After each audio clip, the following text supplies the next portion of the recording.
నమస్తే. తెలంగాణలో అసెంబ్లీ సమావేశాల కంటే ముందు ఇటు అధికార పార్టీ అటు ప్రతిపక్ష బీఆర్ఎస్ పార్టీ మధ్య మాటల యుద్ధం కనిపించింది. సో అసెంబ్లీ స్టార్ట్ కాగానే ఏమవుతుందో ఏం కథనో అని చాలా ఇంట్రెస్ట్గా ఇవాళ అసెంబ్లీ సమావేశాలని తెలంగాణ ప్రజలు ఎదురు చూసారు, టీవీల ముంగల కూర్చొని చూశారు. బట్ కేసీఆర్ ఇట్లా 3 నిమిషాలు అసెంబ్లీలో ఉండి మళ్ళీ వెళ్ళిపోయినటువంటి పరిస్థితి. సో కానీ కేసీఆర్ను ఎప్పుడైతే ముఖ్యమంత్రి రేవంత్ రెడ్డి కలిసిండో ఆ కలిసిన దృశ్యాలు సోషల్ మీడియాలో చక్కర్లు కొడుతున్నాయి.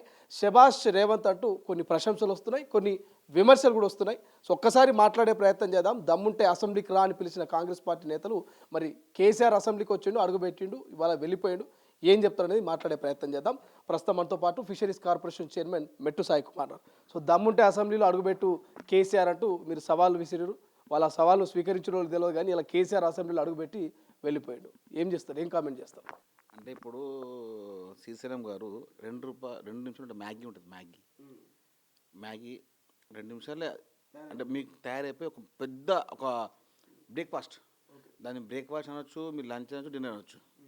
అట్లా అయింది ఇప్పుడు ఇలా 2 నిమిషాలు వచ్చినాము పోయినాము. మ్యాగీ స్టోరీ కళ్ళకు కళ్ళేటట్టుగా తీసుకొచ్చిండు కళ్ళకు చంద్రశేఖరరావు గారు. తోలు తీస్తా, పన్నువేడి తొక్కుతా, అయిపోయింది, టైం చాలా ఇచ్చినాం, we are give sufficient time to అన్నారు. మిమ్మల్ని రండి అంటున్నాం, అసెంబ్లీకి రండి, మీరు మాట్లాడండి. గత 10 సంవత్సరాలు మీరు చేసిన అక్రమాలు, మోసాలు, దౌర్జన్యాలు, దుర్మార్గాలు స్పష్టంగా మీ ముందు పెట్టనీకే మా పూరి ఆయుధాలు, అస్త్రాలు, శస్త్రాలు అన్నీ సిద్ధంగా ఉన్నాయని చెప్తున్నాం కదా. గతంలో నీటిపారుదల పైన వ్యవస్థలో మీరు 299 టీఎంసీల వాటర్ కోసము, వారి యొక్క నీటిపారుదల వ్యవహారం కోసము, జల వనరుల కోసం సంతకాలు చేసినటువంటి మీ అల్లుడు మాజీ మంత్రి, అప్పటి ఆర్థిక మంత్రి, నీటిపారుదల శాఖ, భారీ నీటిపారుదల శాఖ మంత్రి గారు 534 టీఎంసీల వాటర్ని 299 టీఎంసీల వాటర్కు ఎందుకు ఒప్పుకున్నారో మీరు స్పష్టంగా తెలంగాణ 4 కోట్ల ప్రజానికానికి చెప్పి తీరాల్సిందే. అది మీకు మీ యొక్క వ్యవస్థకు ఏ విధంగా పనిచేస్తుందో అట్లా పనిచేసుకోవచ్చు. మీరు చేసిన ద్రోహాన్ని ఇంకా తెలంగాణ ప్రజలు మర్చిపోరు కూడా. మన కేసీఆర్ అసెంబ్లీకి ఎందుకు వచ్చిన అనుకుంటున్నారు, ఎందుకు వెళ్ళిన అనుకుంటున్నారు? కామెంట్ ఇది. నేనంటే ఇప్పుడు కామెంట్ చేస్తే ఏమవుతానండి, అబద్ధాలు మాట్లాడడంలో బీఆర్ఎస్ పార్టీకి యూనివర్సిటీ ప్రత్యేకమైన వ్యవస్థ ఉంది. ఇప్పుడు ఆయన ఏమంటారు, వాయిదా తీర్మానం కోసం వచ్చిన అంటారు. వాయిదా తీర్మానం వచ్చినట్టు మాజీ మంత్రి 5 సార్లు ఎమ్మెల్యే వాడికి కూడా సంతాపత్తి చెప్పేంత సమయం కూడా అదే లేకపోయలేదు. వచ్చినామా, సంతకాలు పెట్టామా, పోయినామా అని చెప్పి దానికోసము నిన్నటి నుంచి సింహం బయలుదేరింది, సింహము మిసాలు మిలేసింది, తొడలు కొట్టేసింది అని చెప్పి వాళ్ళు అంటున్నారు. ఎవరు? బీఆర్ఎస్ మీడియా, పేపర్లు, సోషల్ మీడియా, వాళ్ళ యొక్క ఫేస్బుక్, యూట్యూబ్, ఇన్స్టాగ్రామ్ ఛానళ్ళు. ఏమైంది? ఇప్పుడు మీరు రాయండి, వచ్చింది సింహం, పోయింది సింహం రాసేయండి. వచ్చింది సింహం, పారిపోయింది రాయండి. మేమేమన్నాము, అబ్బా నిన్న నుంచిగా బయలుదేరిండు, నందినగర్ నుంచి అసెంబ్లీకి బయలుదేరినా ఏంటండి ఇది? మళ్ళీ రాసలేదుగా, మళ్ళీ బయలుదేరి చెప్పాలి కదా. మీ ఛానళ్ళల్లో నందినగర్ నుంచి అసెంబ్లీకి బయలుదేరినటువంటి టీఆర్ఎస్ అధినేత కల్వకుంట్ల చంద్రశేఖరరావు గారు అని చెప్పి టీ న్యూస్లో అక్కడిక్కడ మోగిపోయింది. మళ్ళీ వెళ్ళిపోయి చెప్పి రాలేదు కల్లా, రాలి కదండి. అంటే కనపడలేదా? అప్పుడు మీకు ఛానళ్ళకు ఆ వ్యూస్ లేవా, లేకుంటే ఆ వీడియోస్ మీకు రాలేవా? చెప్పండి, మేము ఇస్తాం మీకు వీడియోస్. కేసీఆర్ గారు మీరు పెద్దరికంగా వచ్చినారు, మీకు పెద్దరికంగా ముఖ్యమంత్రి రేవంత్ రెడ్డి గారు మీ వద్దకు వచ్చి మిమ్మల్ని కలిసినారు. అది వారి ఉందాతనం. కొంతమంది ఉండరుగా, అవలగారులు ఉన్నారు ఎంబడి అంటారు, హైదరాబాద్ అంటారు అవులా ఫాల్తూ ఉన్నారు, ఎంబడి వాళ్ళు ఎంబడి వాళ్ళు చెప్తున్నాను.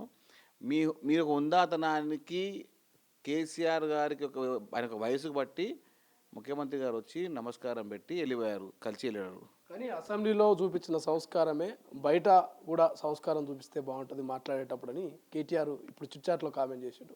ఏం చెప్తారు? నేనేమంటున్నా, కేటీఆర్ గారు మీరు అసెంబ్లీ సాక్షిగా ముఖ్యమంత్రి గారు వస్తే కనీస మర్యాద ఇవ్వలేని, కనీసం లోవలేని స్థితిలో ఉన్న మీరు మాట్లాడతారు మర్యాద గురించి, మంచి గురించి, మానవత్వం గురించి. ఇట్లా మాట్లాడితే మాకు కూడా వేరే బూతులు వస్తాయి. గత 10 ఏళ్ళు మీరు బూతులు మాట్లాడి ఇప్పుడు నీతులు మాట్లాడలేదండి. బీఆర్ఎస్ పార్టీ అధికారం నుండి గత 10 ఏళ్ళు బూతులు మాట్లాడి ఇప్పుడు బయటకు వచ్చి నీతులు మాట్లాడుతున్నారు. అదిగో శ్రీరంగ నీతులు మాట్లాడుతున్నారు. కాబట్టి నేను చెప్తున్నా, కేటీఆర్ గారు మీరు మంత్రిగా పనిచేసిర్రు, ఇప్పుడు ఎమ్మెల్యేగా పనిచేస్తుర్రు. ఒక గౌరవ ముఖ్యమంత్రి గారు వచ్చినప్పుడు మీ పార్టీ అధినేత, మీ పార్టీ మాజీ ముఖ్యమంత్రి, పశుపతి నాయకుడు గౌరవంగా గెలిచినప్పుడు మీ కనీసం మీ నాన్నగారికి కూడా నువ్వు గౌరవం ఇలేవు కదా. మీ నాన్నగారికి కూడా మీకు గౌరవం ఇలేవు నువ్వు. అలాంటి మీ సంస్కారం నీది. ఇక నువ్వు మాట్లాడతావు సంస్కారం అంటే సోపు. అసలు నిన్ను ఎందుకు కన్నమా అని చెప్పి కేసీఆర్ గారు బాధపడతా ఉన్నారు. కనీసం కేసీఆర్ గారు లేచి నిల్చొని గౌరవ ముఖ్యమంత్రి రేవంత్ రెడ్డి గారికి మర్యాదపూర్వకంగా కలిసినప్పుడు కనీసం మీ నాన్నగారు లేశారు, మీ పార్టీ అధ్యక్షుడు లేశాడు, మీ ప్రతిపక్ష నాయకుడు లేశాడు, 10 ఏళ్ళు ముఖ్యమంత్రి పనిచేసి లేశాడు, నన్ను కన్న తండ్రి లేశాడని చెప్పి కనీసం కన్న తండ్రికి కూడా మర్యాద లేని వ్యక్తివి నువ్వు. ఇక నీ గురించి ఇతర వ్యక్తులకు మర్యాద ఎట్లా వస్తాయండి? ఇంతగా దీనికన్నా శ్రీశైలం గారు ఇంకా మన కళ్ళగా మీ నాన్నగారు లేచారు, నాన్నగారు లేచినప్పుడు కొడుకు బాధ్యత ఏంది? కెట్టుకు లోవాలా? లేచిండా? కనీసం తండ్రికి కూడా మర్యాద లేని అజ్ఞాన పుత్రుడు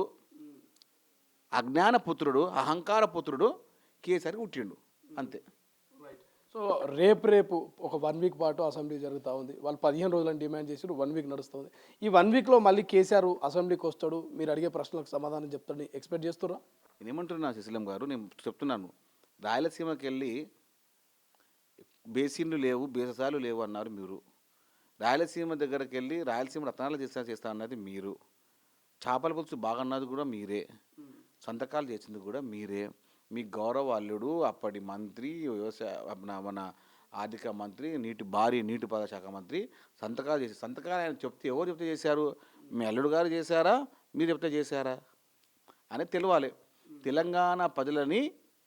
తెలంగాణ ఆత్మగౌరవాన్ని తాకట్టు పెట్టి 299 టీఎంసీలకు టెంపరీ సొల్యూషన్ అని చెప్పి తీసుకొని ఎంత పొరపాటు చేశారు, ఎంత అహంకారం చేశారో. 235 టీఎంసీలని మీరు గాలి కొద్దేసి ఆంధ్రాకి దారిదత్తం చేసిన మీరు అసెంబ్లీకి వచ్చి మాట్లాడే ధైర్యం మీకు ఎక్కడుంది? రండి, వారం కాదు 10 రోజులు పెడదాం ఏది అసెంబ్లీ. కానీ దమ్ము ధైర్యం లేని మీరు వచ్చి మాట్లాడేంతే అర్హత కూడా మీరు లేదనుకుంటాను. ఎందుకంటే తెలంగాణ ప్రజలు మీ యొక్క నాలుకని తెగ్గని సిద్ధంగా ఉన్నారు. పక్కా నిజము శ్రీశైలం గారు. మీరు తట్టుకుంటారా? మళ్ళీ కేసీఆర్ అసెంబ్లీకి వచ్చి నీటిపారుదల గురించి కావచ్చు, లేకపోతే నీటి వాటర్ల గురించి కనుక మాట్లాడితే మీరు సిద్ధంగా ఉన్నారా? మీ మంత్రులు, ముఖ్యమంత్రి గారు, ఎమ్మెల్యేలు కౌంటర్ లేనికి సిద్ధంగా ఉన్నారా కేసీఆర్కి? కౌంటర్ ఎందుకండి? కౌంటర్ ఎందుకు వేయాలి? దొంగలు కళ్ళ ముందు పడుతుంది దొంగతనాలు. అదే బాజాప్తా దొంగతనం చేయించి ఆంధ్రకు తెలంగాణ నీటి వనరులు మీరు దారదత్తం చేసి ఊడిగం చేసి మీరు అప్పు చెప్పిన మీలాంటి దుర్మార్గులు ఇప్పుడు మాట్లాడుతున్నారా? మాట్లాడే ధైర్యం ఉందా? అసలు మీకు అర్హత ఉందా? 534 టీఎంసీల వాటర్ని కేవలం 299 టీఎంసీలే మాకు చాలు, మాకు అవసరం లేదు, మాకు దమ్ము ధైర్యం లేదు, మా ఒంట్లో తెలంగాణ రక్తమే లేదు, కాబట్టి మీరు తీసుకోండి అని చెప్పి ఆంధ్ర పాలకులకు వారి జగన్కి దారితీసిన మీరు ఇప్పుడు మాట్లాడుతున్నారు సిగ్గులేని మాటలు, సోయి లేని మాటలు, అన్ని యాబ్రాచి మాటలు. ఏందండి మొత్తం ఆలీబాబా 40 దొంగల వాళ్ళ టీము. ఆ టీంకి ఎవరు చేస్తారో, ఏ విధంగా చేయాలి, ఎట్లా మాట్లాడాలి అనే దానికి సిద్ధంగా మేము ఎప్పుడు ఉన్నాము. అరే అధికారం ఉన్నప్పుడు మేము పొందబెట్టినాం. నేను ప్రతిపక్షం ఉన్నారు, మీరెంత, మీ బతికెంత? నేను ఏమంటున్నా, ఒకటి లాస్ట్ పాయింట్ శ్రీశైలం గారు, రేవంత్ రెడ్డి గారు 10 నిమిషాలు మీ పార్టీ కోసం ఆలోచిస్తే మీ పార్టీ ఉండదని చెప్తున్నాను. రేవంత్ రెడ్డి గారు కళ్ళు మూసుకొని 10 నిమిషాలు బీఆర్ఎస్ పార్టీ కోసం, బీఆర్ఎస్ నాయకుల కోసం ఆలోచిస్తే బీఆర్ఎస్ పార్టీ తెలంగాణలో కరుమరుగు అవుతుంది. ఇది మొత్తం మీద అసెంబ్లీకి కేసీఆర్ రావాల్సిందే, ఖచ్చితంగా చర్చ జరగాల్సిందే. అన్నిటికీ మేము సిద్ధంగా ఉన్నాం. వాళ్ళ అధికారంలో ఉన్నప్పుడే మేము భయపడలేము, ఇప్పుడు ప్రతిపక్షంలో ఉంటే మేము భయపడతామంటూ మెట్టు సాయి కుమార్ చెప్తున్నటువంటి పరిస్థితి. సుధాం, కేసీఆర్ ఇవాళ వచ్చినట్టుగానే మళ్ళీ 2వ తారీఖు నుంచి మరి యాక్టివ్గా అసెంబ్లీలో పాల్గొంటారా, చర్చలో ప్రశ్నలకు సమాధానం చెప్తారా లేదని చూడాల్సిన అవసరం ఉంది. కెమెరా పర్సన్ అజయ్తో శ్రీశైలం, తొలి వెలుగు, హైదరాబాద్. అసలైన తొలి వెలుగు.